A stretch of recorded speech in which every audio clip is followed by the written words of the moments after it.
Pierre David, ici, une de ses œuvres, c'est ce parc biblique dans lequel nous sommes actuellement. Les gens, ils posent des questions, ils sont interpellés et là, ils ont cette occasion de répondre aux questions. En fait, ils viennent là s'intégrer dans le travail c'est vrai, de préalia ou de formation pour les Bédouins. Et oui, une œuvre nouvelle nous attend. Alors nous disons l'an prochain à Jérusalem, Dieu voulant. Nous nous dirigeons vers le désert du Néguev, plus précisément à Nitzana, à la rencontre de Pierre David Taubois.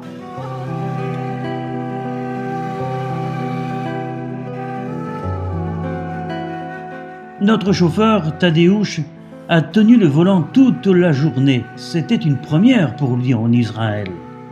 Fatigué, certes, mais très heureux de rencontrer Pierre David qui nous accueillera et qui va nous orienter vers nos quartiers de résidence.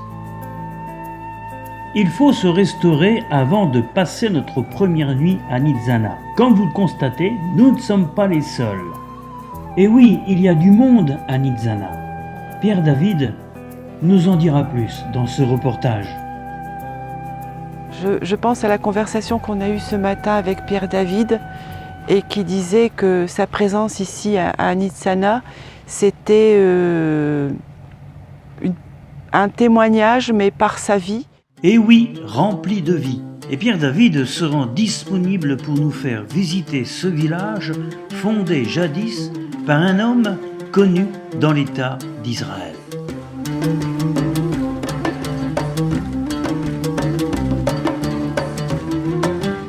Le fondateur du village qui est mort maintenant, nous on l'a connu, mais donc c'était l'Israélien le plus décoré. Il a été au tout départ, il a servi dans l'armée anglaise. Il est né en Russie, il est venu très vite en Israël. Et puis ensuite, il a servi dans l'armée anglaise pendant la guerre, il était en Palestine. Hein. Et ensuite, il a été dans le Mossad quand ça a commencé. Ensuite, il a été capitaine des bateaux clandestins, vous savez, quand il ramenait l'Exodus, etc. Cette année, on fait les 70 ans de l'Exodus. Et lui, il avait un bateau, justement, ils ont ramené la chaudière du bateau qui est exposée là. Et donc, il a participé à ce qu'on appelle la Pala, donc c'est l'émigration clandestine. Puis voilà, donc il a fait beaucoup de choses. Donc voilà, il y a encore sa maison qui est laissée telle qu'elle. Ici, un peu comme celle de Ben Gurion à Sde-Boker. Toute petite maison, hein. Sa femme est encore vivante d'ailleurs, et elle vient de temps en temps ici. Donc voilà, ça c'est pour parler de Lova Eliav, qui était vraiment un homme assez exceptionnel, quoi, hein. On est sur une colline qui était, vous voyez les collines en face, là, hein, il n'y a rien dessus, on a des forêts, un petit bois, ça s'était planté, mais Nitzana c'était comme ça. Au départ, il n'y avait rien. Il n'y avait pas d'arbres, c'était de la roche, etc. Alors on est à 2 km de la frontière, ce qui fait que ce qu'on voit ici, ce qu'on voit les fortifications, c'est égyptien. Les antennes, c'est israélien, parce que ça fait partie du système de détection électronique, les grandes antennes, donc il y en a tous les 500 mètres, tous les kilomètres, peut-être plus que ça, même 2 km au moins, ou voire plus d'ailleurs. Mais on voit les antennes, hein, tout le temps, il y a partout d'un bout à l'autre. Les Israéliens, il n'y a que des patrouilles qui longent la frontière et les camps sont un petit peu retranchés. Il y a des chars aussi qui sont un petit peu à tout près d'ici et qui, le cas échéant, si jamais il y a une pénétration, reçoivent des coordonnées pour tirer après sur les véhicules qui rentrent ou choses comme ça, qui voudraient rentrer évidemment, ça ne se fait pas comme ça. Hein. Bon, ça c'est pour l'aspect sécuritaire. Sinon on voit il y a des bois en face de la grande forêt domaniale de Nitzana. C'est le Cacalaï qui a planté ça, donc c'est des eucalyptus d'Australie qui sont arrosés en permanence, enfin tous les jours évidemment. C'est tout ce qui pousse ici et dispose d'une irrigation, autrement ça on peut pas. Donc c'est une lutte perpétuelle contre justement le désert pour essayer de faire vivre la région. Donc c'est très compliqué. En même temps, c'est un beau défi. C'est moi ce qui m'intéresse justement par rapport à ce que je faisais en France où tout poussait tout seul, c'est qu'ici c'est une lutte permanente, quoi. Et bon. Et l'eau, on va la chercher. À l'eau justement, on va en parler. Donc on peut en parler tout de suite. Donc il y a une nappe souterraine. Alors ce sont des eaux fossiles. Hein. C'est pas des nappes phréatiques. C'est des eaux fossiles. C'est des eaux qui sont en plus saumâtres. Mais il y a une gigantesque nappe d'eau. Il y a de l'eau pour 1 500 000 personnes pendant 250 ans. Et peut-être même en dessous de cette nappe, il y a une autre nappe. Donc, et ça partout dans le désert, partout dans le Negev. Ce qui fait que c'est une eau légèrement saumâtre, légèrement salée. On recycle jusqu'à 3 fois l'eau ici. Alors, première fois, en général, c'est pour l'arrosage des plantes. Et deuxième, même après, même un premier recyclage, il y a un deuxième recyclage même après. Et d'ailleurs à Nitzana, ils avaient commencé des études pour faire un recyclage de l'eau de manière à ce qu'on puisse le récupérer dans le système domestique, donc le reboire, etc., etc. Donc là c'est plus complexe. C'est plus complexe. Mais bon, ils vont y arriver quoi. Hein. Mais Israël, comment dire, il sait même utiliser l'eau de la mer. Exactement. Pour la rendre potable. Les plus grandes usines de désalinisation du monde sont à Hadera et Ashkelon. Et en plus, ils ont des systèmes qui permettent de désaliniser à moins de frais que par exemple les usines d'Espagne qui étaient les plus grandes au monde.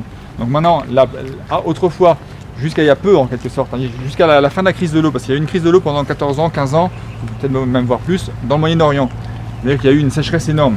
Et le niveau du Kinneret a baissé dramatiquement jusqu'à la côte noire, ou alors, et si jamais ça descendait en dessous de cette côte, eh bien l'eau de mer allait rentrer dans la nappe. Enfin, il y avait un système et finalement l'eau du Kinneret allait être complètement perdue. C'est lac de Galilée. Voilà. Mais la surveillance de l'eau, c'est le gros problème. C'est le gros travail qu'on a. Parce que dès que ça s'arrête 2-3 jours, c'est fini, ça crève tout de suite. Hein.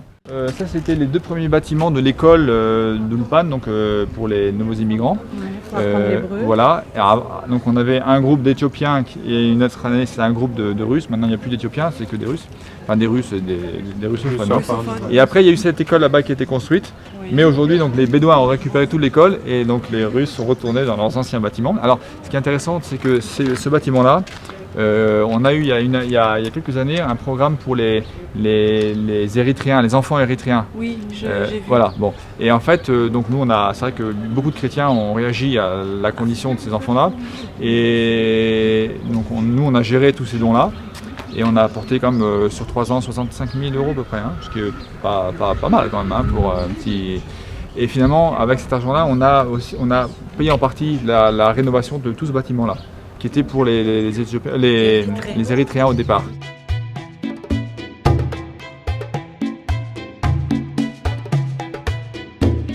Il nous a aussi rappelé que quand on venait ici, les volontaires signaient un papier en s'engageant de ne pas parler de Dieu.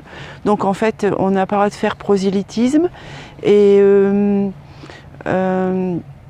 comment dire, ni politique aussi, ni religion. Les gens qui viennent dans ce centre de Nitzana, ce sont des gens qui sont en pré-alia ou comme on a vu des jeunes bédouins qui viennent étudier ici pour s'intégrer un peu à la vie israélite.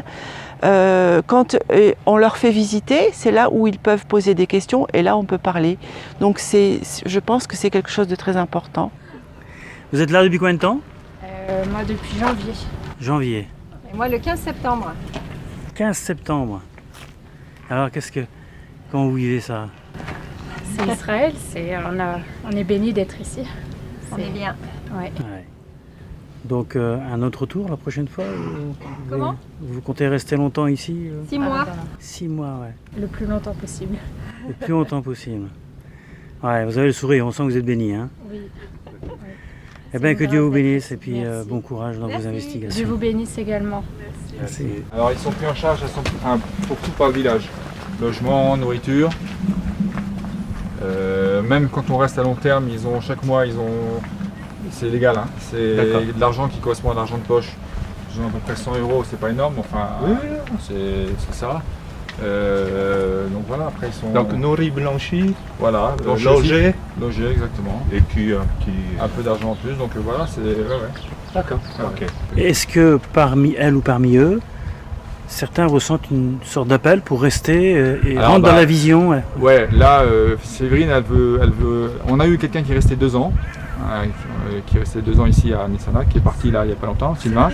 Sylvain. Ouais, Sylvain, j'ai vu. Et donc Séverine est pareil, elle veut rester, elle ne sait pas combien de temps, mais donc elle avait commencé le programme, elle a fait le 2e trimestre et cette année elle veut recommencer parce qu'elle n'avait pas fait le 1er trimestre. Donc là elles sont toutes les 2 sur le programme. Et Séverine elle est là déjà depuis pas mal de temps, hein. Donc elle est venue 1 mois en octobre l'année dernière, elle est venue à partir de janvier, puis donc elle... ouais.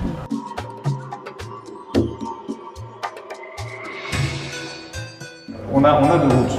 On a la route de la mer qui est la plus utilisée parce qu'il y a une grande plaine côtière qui va jusqu'à Haïfa, après qui passe à Damas, qui rejoint la Mésopotamie. Et ensuite, on a, qui est la plus usitée d'ailleurs, qui a été contrôlée par les Égyptiens, évidemment. Megiddo a été égyptienne, Beth Shan a été égyptienne, enfin, ils avaient une présence quasi continue de troupes là-bas pour garantir justement la domination de cette route commerciale. Et puis ensuite, il y avait une 2e route que la Bible appelle la route de Chour dans la Genèse. Et en fait, cette route-là, elle arrive comme ça, elle passe dans le Sinaï. C'est la route compris les Israélites quand ils ont fait pendant l'Exode. Donc, ils ne sont pas partis vers le sud. Le mont Sinaï n'est pas du tout par ici. Le mont Sinaï est quelque part par là. Parce que la Bible nous dit simplement qu'ils ont pris la route de Chour. Donc, la route de Chour, c'est la route nord. Donc, ils ne sont pas descendus dans le sud. Et il y a d'autres choses. Alors, et puis ensuite, là, à ce niveau-là, on a depuis El Arish jusqu'à près la côte, comme ça, tout ça, ce sont des dunes de sable, donc très très difficilement franchissables, c'est un obstacle naturel. Et après ici, on le verra tout à l'heure, la montagne qui commence quasiment jusqu'à Eilat. Et donc c'est pareil, toute cette zone-là, elle est difficilement franchissable. Il y a une route ici qui va des lacs, qui longe la Arava, qui suit après ce qu'on appelle la route du roi et qui rejoint après les routes internationales. Mais il faut redescendre à Eilat pour remonter, c'est pas très logique. Donc ce qui fait qu'entre les 2 obstacles naturels, on a une passe d'une 20aine de kilomètres et c'est un entonnoir naturel, c'est Nitzana, pile poil. Donc c'est pour ça que Nitzana est une zone éminemment stratégique sur la route justement du croissant fertile.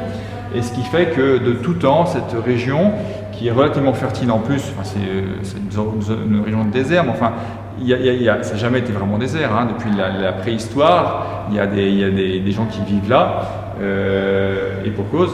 Et justement, jusqu'à dans l'histoire récente, finalement, on a constaté ce rôle stratégique à jouer jusqu'en 1917. Donc, cette année, on fête la prise de Beersheba, etc. Cette route a joué aussi un rôle. En 1948, évidemment, les Égyptiens ont attaqué par là et par là, et les Israéliens ont contre-attaqué par ici, évidemment. Donc Nitzana était au centre de cette bataille-là. En 1956, pareil. En 1967, même chose. Voilà, donc ce qui fait que Nitzana a toujours été une zone de passage extrêmement importante. Pierre David, ici, une de ses œuvres, c'est ce parc biblique dans lequel nous sommes actuellement, et qui est d'ailleurs très beau. Il nous dit que c'est loin d'être fini, mais nous, de ce qu'on peut voir, c'est très joli. Joli et instructif. Pierre David nous entraîne dans ce jardin encore en chantier. Il y a une partie sur le désert aujourd'hui, et donc ça c'est la première partie qu'on voudrait terminer. Après le reste plus tard, mais on veut la terminer pour qu'elle commence à rentrer en phase d'exploitation. Alors là en fait on a un certain nombre d'aménagements alors la première partie c'est sur les patriarches, les origines du peuple d'Israël qui est né en grande partie dans le désert parce que Abraham était un nomade pas complet, enfin c'est pas vraiment un nomade, on appelle ça le nomade de la frontière, c'est-à-dire qu'il y avait les nomades profonds qui habitaient vraiment dans le désert, là, qui avaient de contact avec personne sauf pour aller faire des razzias, et après qui retournaient vivre dans le désert. Et puis il y avait les nomades comme Abraham qui vivaient plus en contact avec les sédentaires, parce qu'il y avait des sédentaires dans le désert. Hein.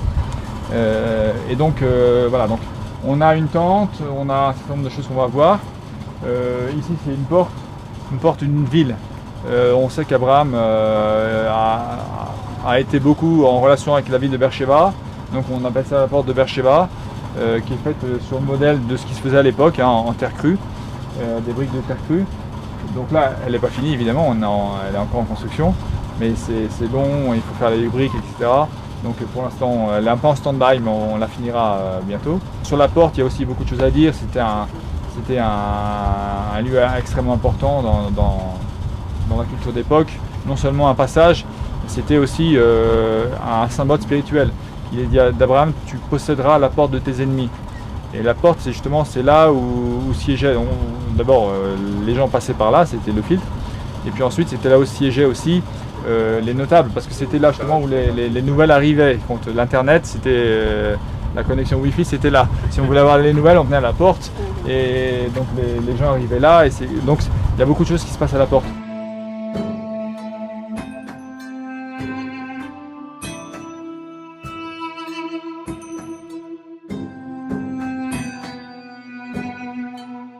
Ça, c'était une tente exactement comme celle qu'Abraham avait, certainement des dizaines comme ça, visiblement. Alors, la tente dans la Bible, c'est l'habitat noble, jusqu'à très tard. Hein. Mais c'était vraiment l'habitat noble, c'est-à-dire que même quand Israël habitait dans des maisons, c'était quand même à tes tentes au Israël quand il y a le schisme, etc. Mais il n'y avait plus de tentes, ou plus beaucoup en tout cas, enfin beaucoup moins qu'à l'époque où c'était vraiment tous nomades.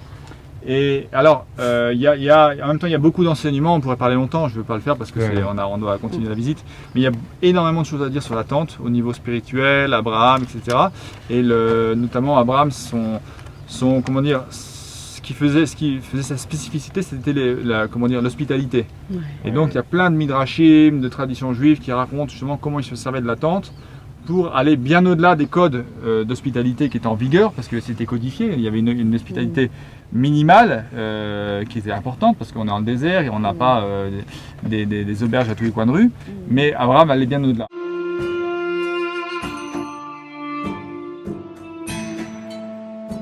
Là on a une bergerie, oui. On parle évidemment à ce moment-là de la dispute entre les bergers d'Abraham et de Lot.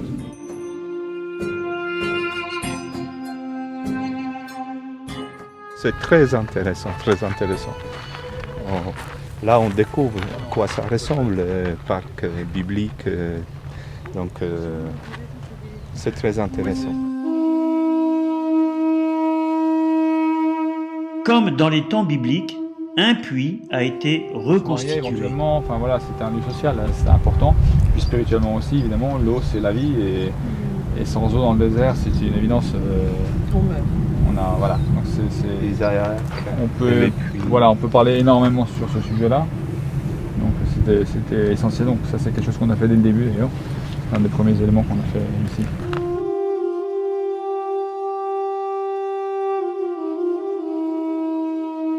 Et à l'époque d'Abraham, ça pouvait être simplement une pierre, ça pouvait être un tas de terre, enfin des briques de terre, ça pouvait être n'importe quoi. C'était pas codifié comme ça.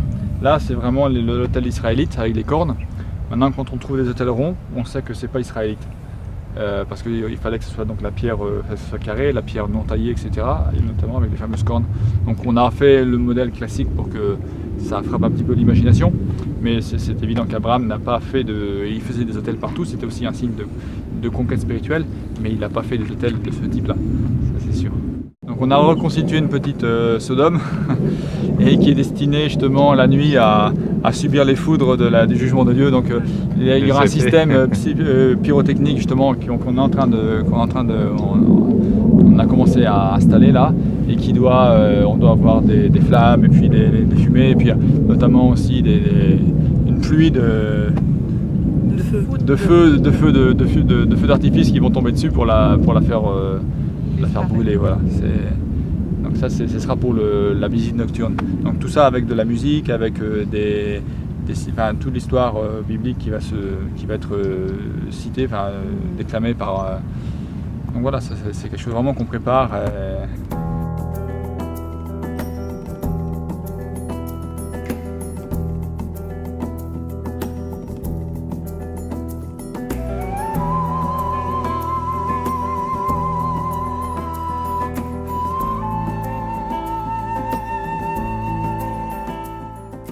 Tout ce qui est électricité, on a fait ça il y a un an.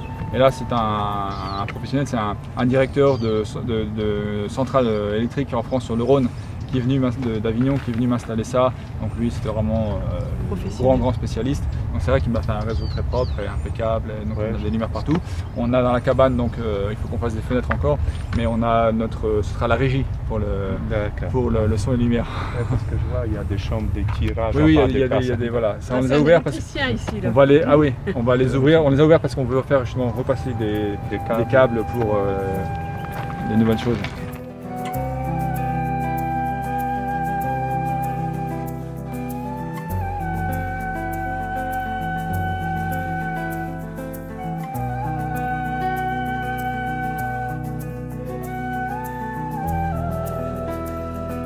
C'est un outil, ce parc, justement pour interpeller les gens.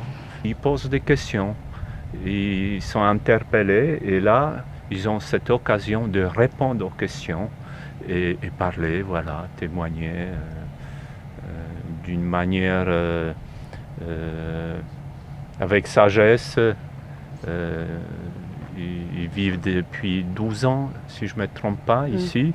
Donc, ils savent quel est le meilleur moyen pour vraiment interpeller les gens et accéder, pouvoir leur parler de l'œuvre de Christ, voilà. Mais avec le mot approprié. Nous voici en train de faire mouvement vers le désert du côté de la frontière égyptienne. Un endroit où il y a encore des restes de la civilisation nabatéenne. Et dans le domaine de l'agriculture, le désert peut aussi révéler ses secrets. L'agriculture en désert, c'est vraiment une histoire assez incroyable. Parce qu'à l'époque d'Abraham, déjà, on commence à cultiver.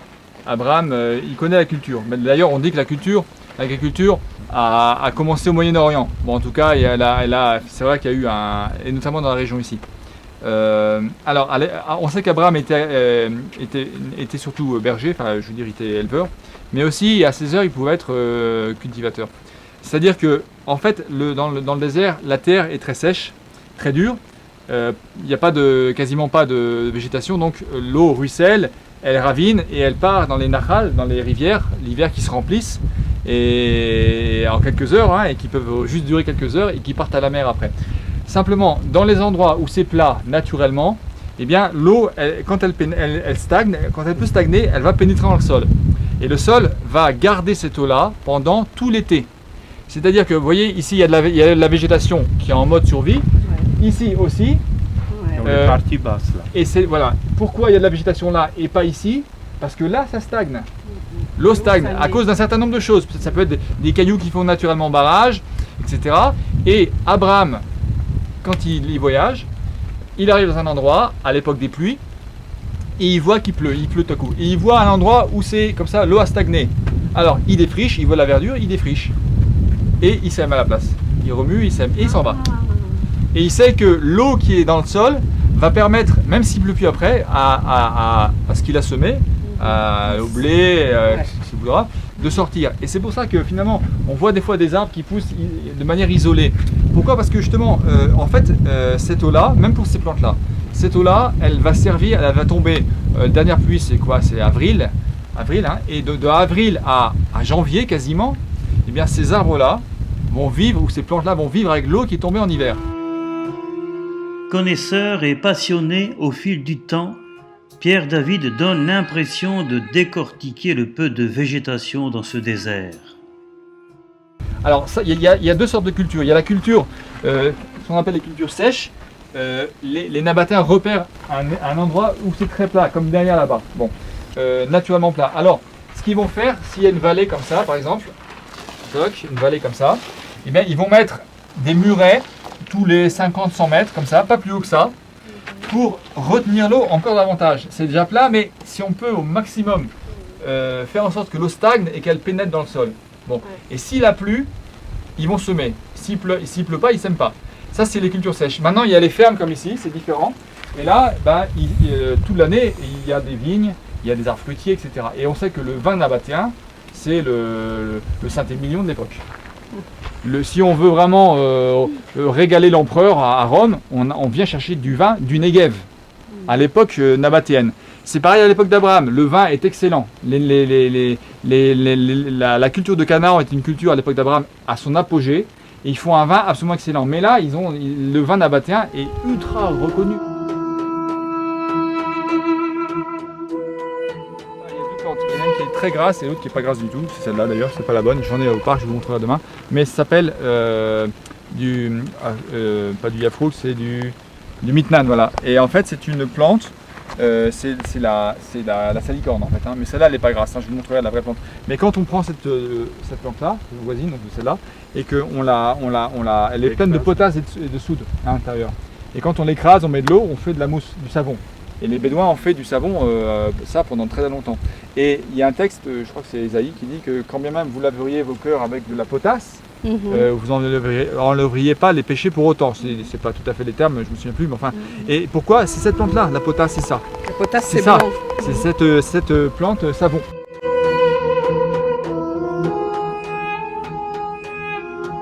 Un amandier. Et l'amandier, c'est l'arbre qui fleurit le plus tôt dans l'année. Donc ça veut dire que dès qu'on voit l'amandier qui fleurit, on sait que la saison du printemps approche. Et en hébreu, ça se dit, l'amande c'est shaked, l'amandier c'est shkedia. Et il y a un jeu de mots d'ailleurs qui disparaît dans la Bible. Vous savez quand Jérémie, je crois que c'est Jérémie, hein, il a une vision et l'ange lui demande: que vois-tu, Jérémie? Il dit: je vois un amandier. Et l'ange lui répond: tu as bien vu parce que je veille sur ma parole pour l'accomplir. Donc on ne comprend rien quand on dit ça, parce que quand on comprend pas l'hébreu, on ne voit pas le jeu de mots énorme qui est là-dessous. Et en fait, si on retraduit mot à mot, l'ange lui demande: qu'est-ce que tu vois, Jérémie? Il dit: je vois un veilleur, parce que chaque aide, ça veut dire annoncer, proclamer, veiller en quelque sorte. Il dit, grosso modo, il dit: je vois un veilleur. Je vois un amandier, je vois un veilleur. Et l'ange lui répond: je vois un shaked. Donc, et l'ange lui dit: bon, tu as bien vu parce que moi je shoked. Donc il y a un jeu de mots énorme, je veille sur ma parole. Donc vous voyez, en hébreu, le jeu de mots il réapparaît.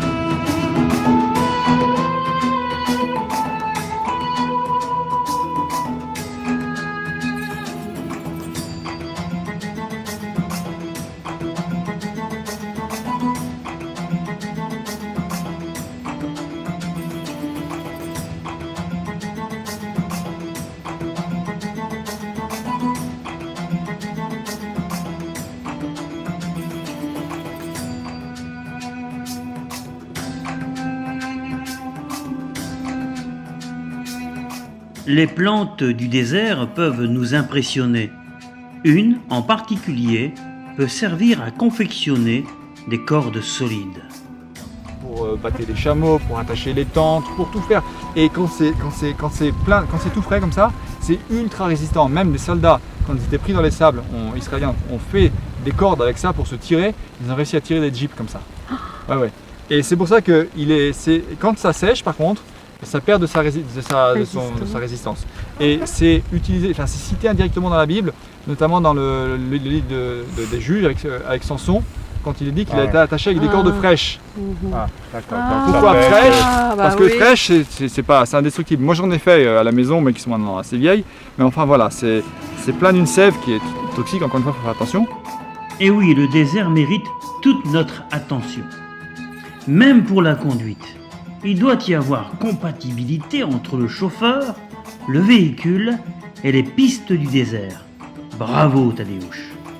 Il y a plein sur la butin.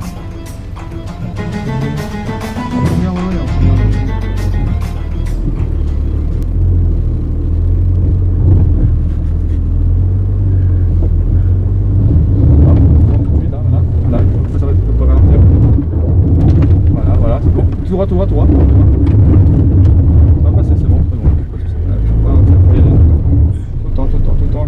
Encore, faut accélérer. Voilà. C'est une question de...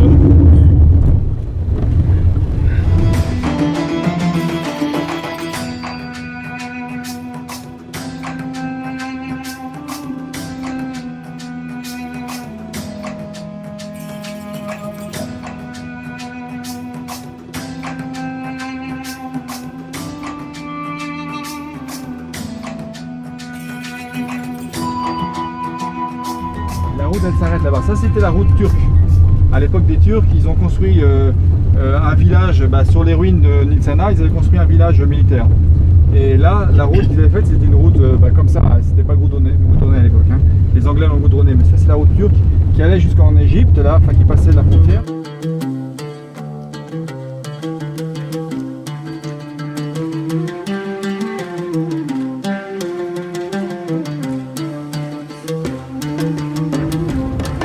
Bon, on y va là.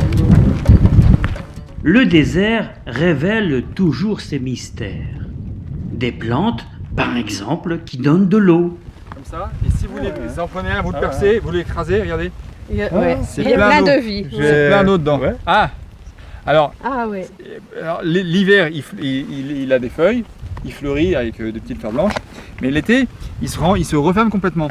Ce qui fait que les animaux, il y a plein d'animaux qui ne vivent que par l'eau qu'il y a dedans. Ou dans d'autres. Et donc, ils viennent manger ça. Par contre, évidemment, si jamais les animaux arrivaient et mangeaient tout, ils mourraient. Donc, il a une substance à l'intérieur qui irrite un peu quand même les animaux au bout d'un moment. Ce qui fait que c'est sa protection. Vous pouvez y aller, mais pas trop. Et au bout d'un moment, donc, les animaux, ils ont... ça les... Donc les bouquetins, ils mangent ça? Non, il n'y a pas de bouquetin ici. Les gazelles, comment dire... Les hyènes. Non, pas les hyènes, ils mangent de la viande. De viande. Mais c'est tout ce qui est... Bon, les lapins, les lièvres du désert, tout ça. Les lièvres, c'est pas des lapins, c'est des lièvres.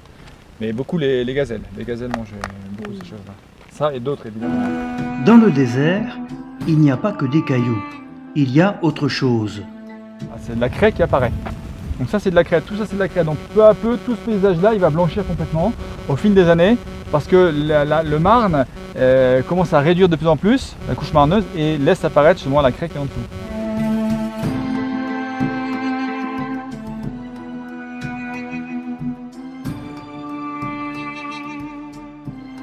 Il faut être sûr que, évidemment, le peuple d'Israël, c'est extensif, il faut beaucoup de terrain pour peu de monde, avec les troupeaux, etc. Donc il faut s'étendre au maximum. Et comme il y avait des puits ici, c'est quasiment évident qu'ils sont venus ici. Ils sont venus à Nitzana. À Nitzana, il y avait aussi un puits. À Ezouz, il y a un puits. À Kadesh, il y a une source d'eau. C'est une source qui coule à l'extérieur. Enfin voilà, il y a un certain nombre de puits dans la région qui fait que ça semble absolument logique qu'ils soient venus jusqu'ici. C'était pas loin. Alors ça, c'est un arbre aussi, c'est un buisson extrêmement important dans le désert, celui-là, c'est du genêt. On appelle ça le rotem, qui fleurit blanc en février, avec très odoriférant. Et c'est extrêmement important pour plusieurs raisons. D'abord parce que celui-là c'est un petit, mais ça peut faire des grosses boules. Et ce qui fait que toute la journée on peut avoir de l'ombre.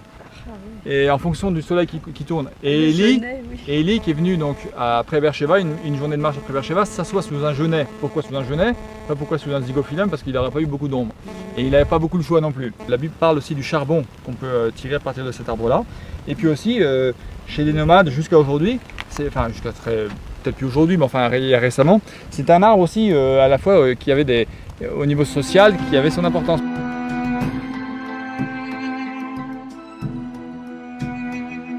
Comme le sol est calcaire, donc calcaire ça veut dire présence de silex d'ailleurs, c'est pour ça qu'on a beaucoup de silex, on peut faire aussi on retrouve des outils, on peut retrouver en tout cas, et puis évidemment de la craie en présence importante. Alors ici c'est un peu unique, hein, il n'y en a pas, on sait qu'il y a de la craie un peu partout, mais de la craie comme ça qui puisse se découvrir, on ne connaît pas d'autres sites dans la région ou en Israël, je ne pense pas. C'est pour ça que c'est un peu unique, c'est pour ça que c'est aussi relativement visité. Ce qui fait qu'en même temps, tout ce qui est aux alentours, d'ici quelques années, ça va se dégager, mais en même temps, celles-là, elles vont s'affaisser parce que c'est très, comment dire, friable. Oui, c'est très tendre comme roche, donc bon, ça va pas se faire d'ici 2 ans, mais petit à petit, ça va quand même s'affaisser de plus en plus. La nature bouge. Quand on passe la main dessus, même quand il pleut, on sent tout de suite qu'il y a beaucoup qui part, quoi, hein.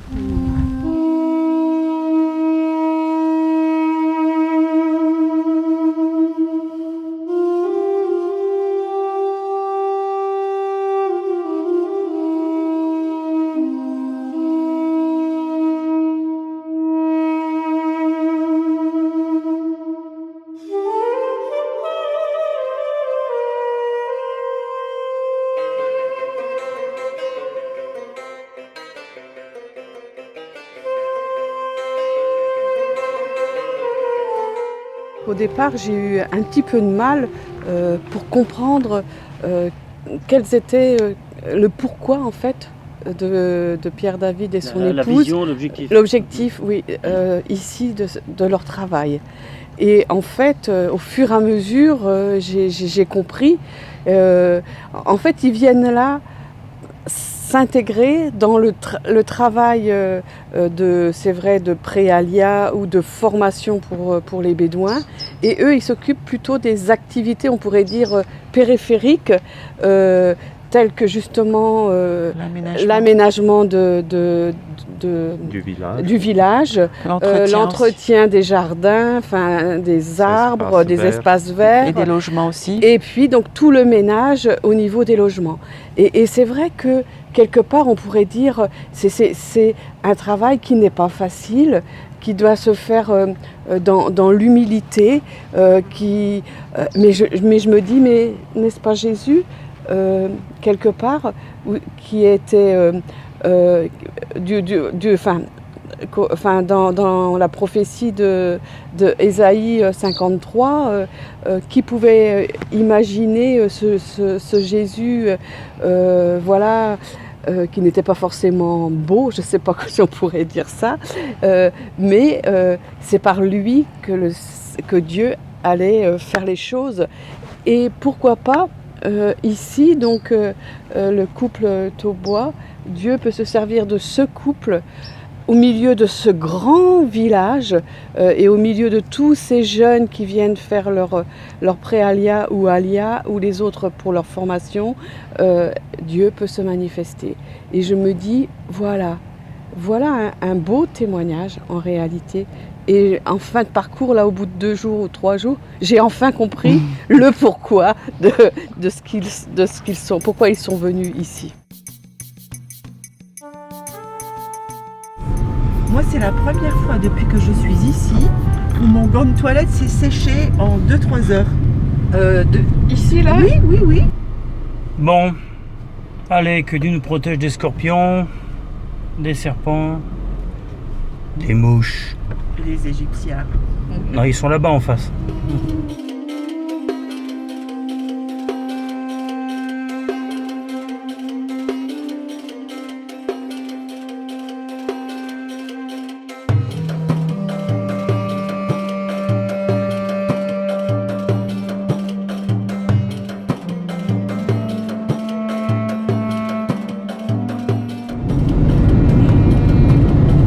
Alors, je vous rappelle que nous sommes sur une route qui traverse le désert du Negev.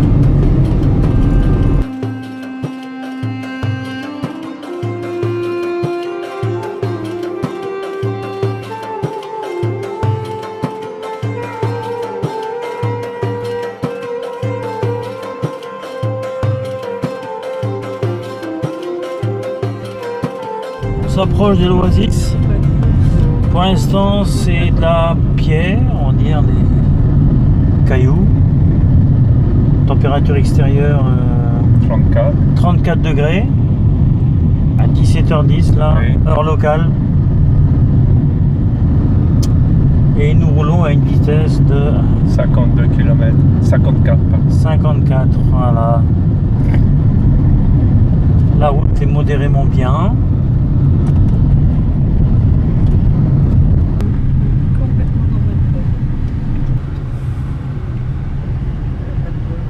Ça. Oui, c'est là. Izouz, je crois bien. Donc, c'est en descendant encore après Nitzana, le long de la frontière égyptienne. Et ici, nous sommes devant un oasis avec des palmiers dattiers, des genêts, des acacias, d'autres peut-être des capriers. Voilà, donc beaucoup d'arbres différents. Beaucoup de palmiers, Bogdan. Selon la source du site Visiter Israël, le village d'Ezouz est situé près de la frontière égyptienne, dans le Negev occidental. Au-dessus de ce village, il y a une oasis ombragée par des tamaris et des palmiers. Ils entourent 2 puits anciens attribués à Moïse et à Aaron, indiquant la présence importante d'eau dans la nappe phréatique. Le lieu est appelé Beirut Hayaim, les 2 puits. Là, on n'entend que le bruit des arbres et des oiseaux. Les dates.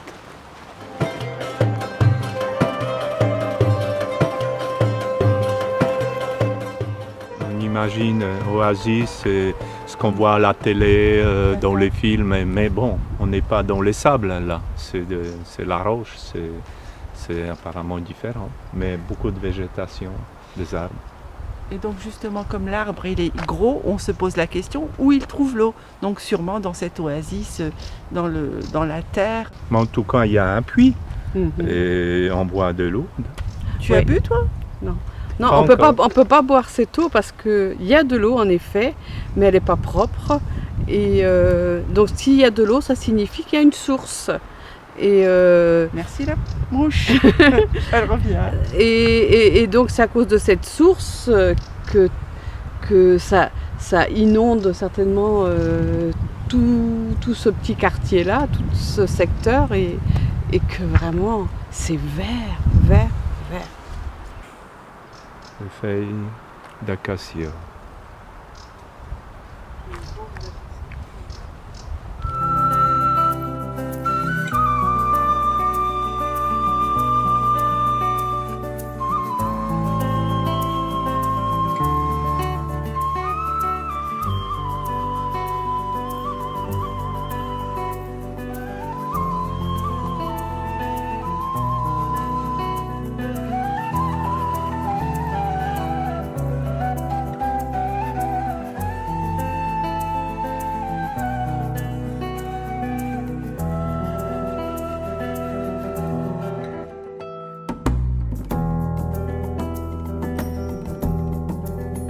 Moi, ce que j'aimerais souligner ici, encore, je voudrais parler de ce couple, de cette famille plutôt, en particulier, Pierre-David, son épouse et leurs 5 enfants.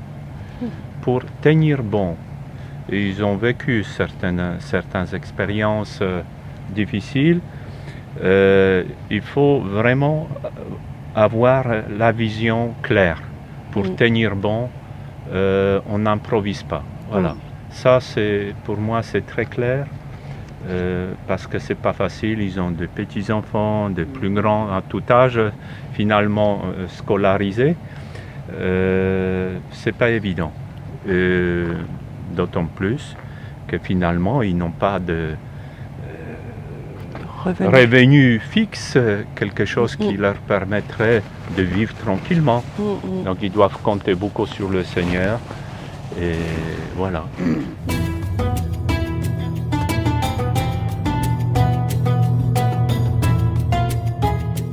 Nous nous dirigeons maintenant vers Shifta, des anciennes ruines qui ont été préservées, à la découverte d'un village nabatéen.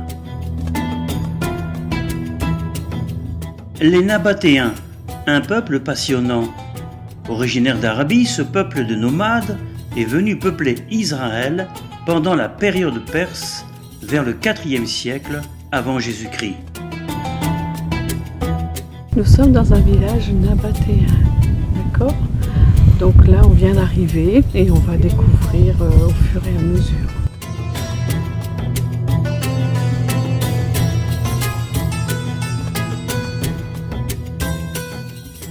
On s'aperçoit qu'en fait, c'est cette civilisation qu'on ne connaissait pas du tout.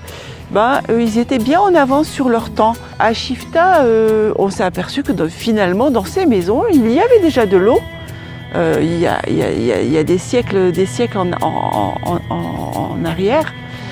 Et puis on apprend aussi que c'était une civilisation qui était tournée vers l'agriculture. Donc je pense qu'il était en avance sur le temps. Parce que quand je pense à la France où encore il n'y a pas longtemps il n'y avait pas d'eau dans les maisons, alors que là-bas, il y avait déjà dans chaque maison. Il y avait un puits, c'était l'essentiel. Et on a appris aussi que ces civilisations, elles se sont converties au christianisme. Et donc on a pu aussi voir des églises.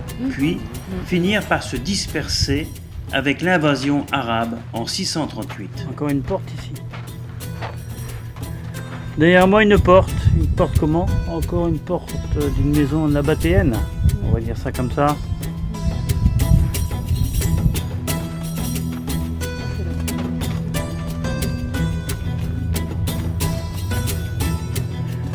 Alors, ces rues anciennes sont assez larges.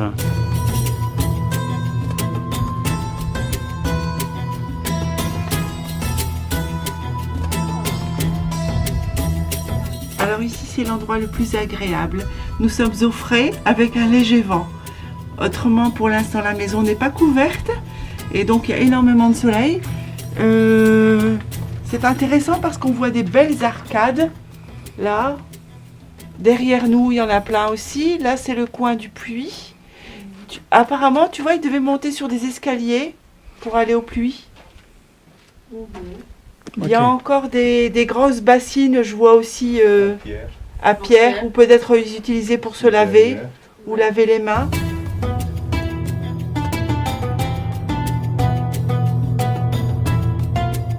Leur principale occupation était le commerce, notamment le commerce des épices comme la cannelle, la myrrhe, épices très prisées et vendues à un prix très élevé.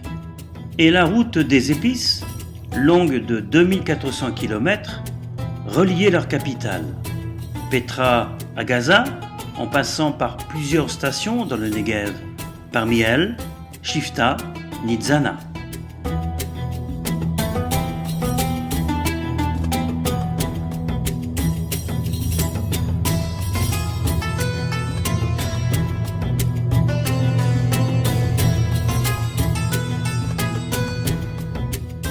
On voit toujours des pierres, des constructions, on voit même quelques hiéroglyphes, quelques dessins sur les pierres. On voit sur le linteau là-bas quelque chose de particulier. Et même derrière moi, on voit idem quelque chose, Oui. une sorte d'écriture. À quoi ça te fait penser ici? Alors, est-ce que c'est une synagogue? Est-ce que c'est un lieu, une grande maison? Bah oui, parce que ça semble plutôt un lieu de prière. Hein. Oui, Ouais. une maison de prière, disons. Hmm.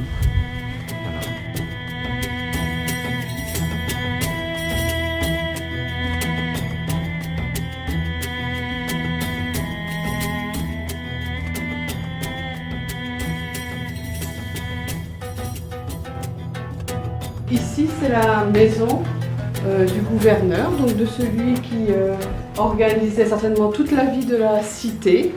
Alors, on va y entrer. Oh, incroyable! Encore un puits.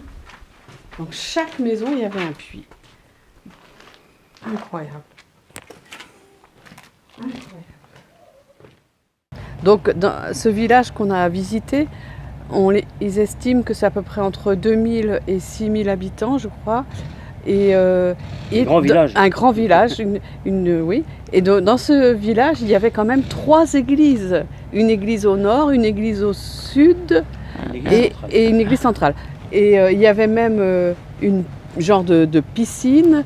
Donc ça veut dire que de l'eau en plein désert. Ouais. Alors ça veut dire qu'ils allaient chercher les sources d'eau. Ils étaient quand même très doués.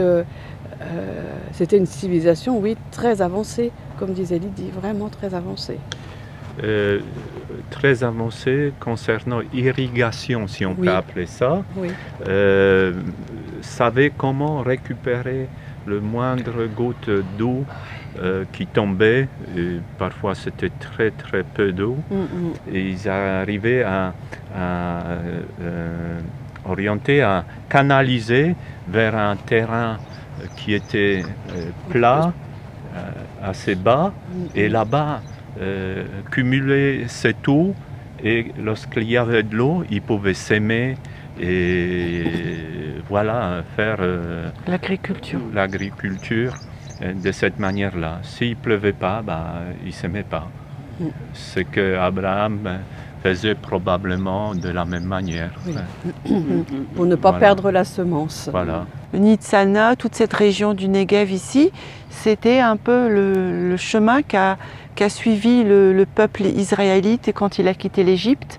Et c'était pas seulement leur chemin à eux, hein. Donc les Turcs sont passés par là aussi. Donc c'est une route qui est comprise entre, d'un côté, c'est un genre de vallée, une genre de vallée, et puis à droite il y a la montagne et de l'autre côté les dunes. Les dunes, voilà.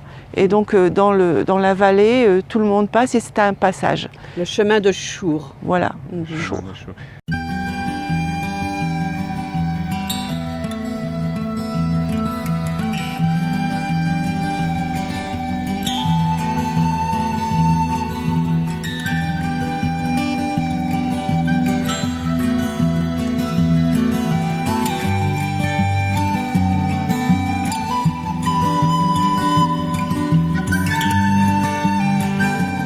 nous convergeons vers En Advat. Voici une route qui serpente au milieu de ce sol aride. Il fait très chaud et on a du mal à se rendre compte de ce qu'on pourra y trouver. Cependant, dans cette terre, ce désert, ce lieu inhospitalier mais pittoresque, de l'eau jaillit. Petite source, elle se développera et deviendra de grandes étendues d'eau.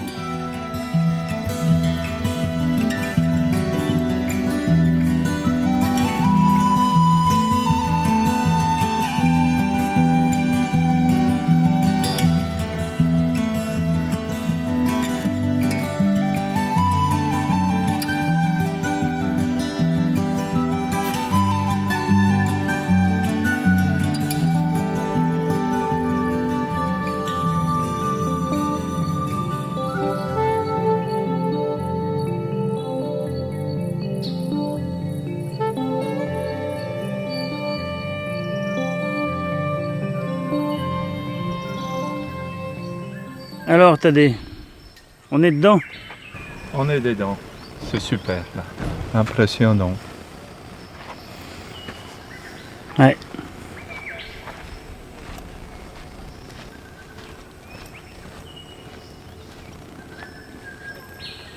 C'est magnifique. Cette roche qui est blanche, crème, avec des couches de sédimentation, je sais pas. Et là, nous sommes assis, je suis assise face à un genêt. Vous connaissez dans la parole de Dieu l'histoire du genêt. Avec Jonas. Donc là, on est dans, ça s'appelle le canyon, un canyon. C'est fabuleux, c'est fabuleux. C'est la première fois que je vois ça. Fabuleux.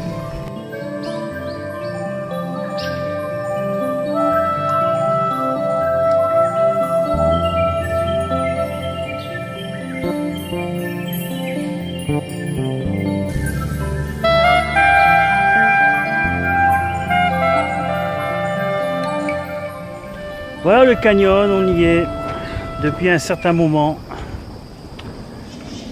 Promenade avec le plus grand respect. Les yeux peuvent toucher. On sent le respect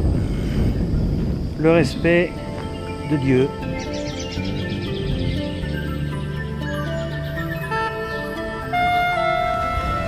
C'est immense.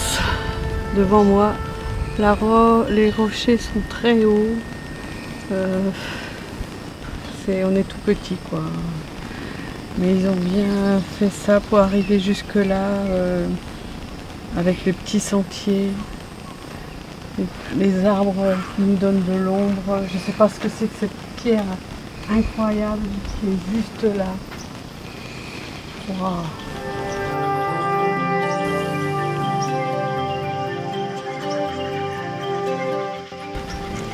Je ne sais pas d'où est descendue cette roche.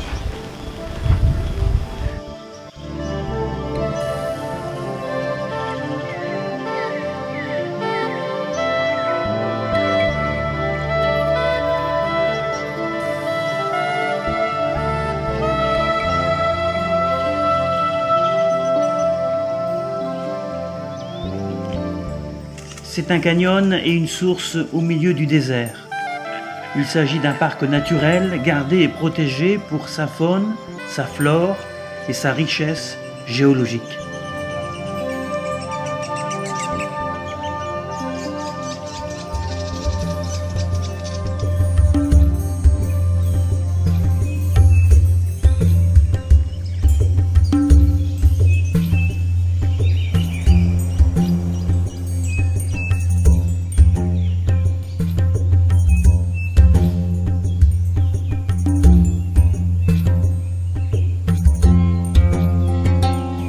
C'est impressionnant, très impressionnant. On se sent vraiment tout petit dans ce canyon.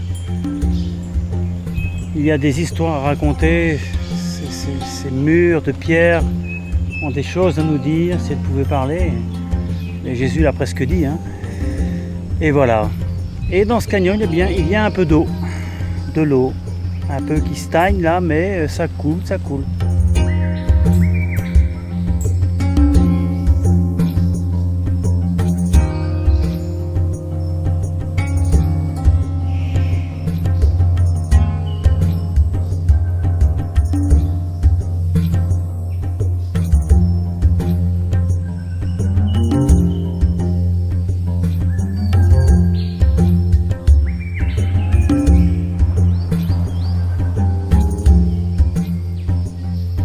Bon, et là je viens de grimper là, un escalier assez étroit, très haut, un peu essoufflé, mais c'est magnifique.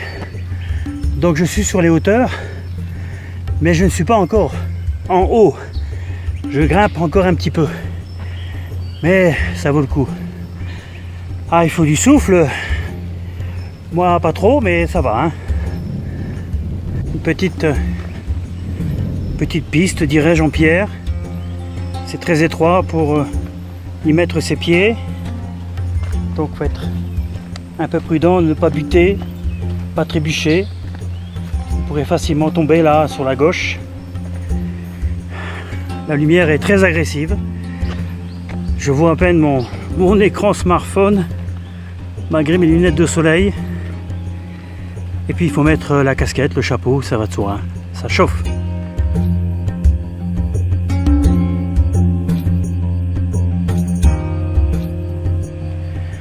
Vous voyez derrière moi toute cette roche, c'est de l'autre côté, puisqu'en bas il y a une petite rivière qui coule, pas très propre mais ça fait beau quand même. Et voilà, c'est un autre monde.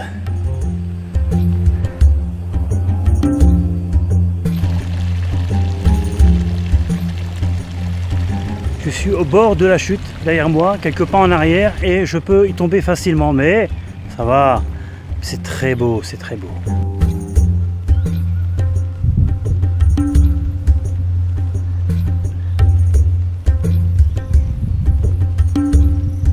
Regardez, on vient de terminer, enfin, on a bien marché.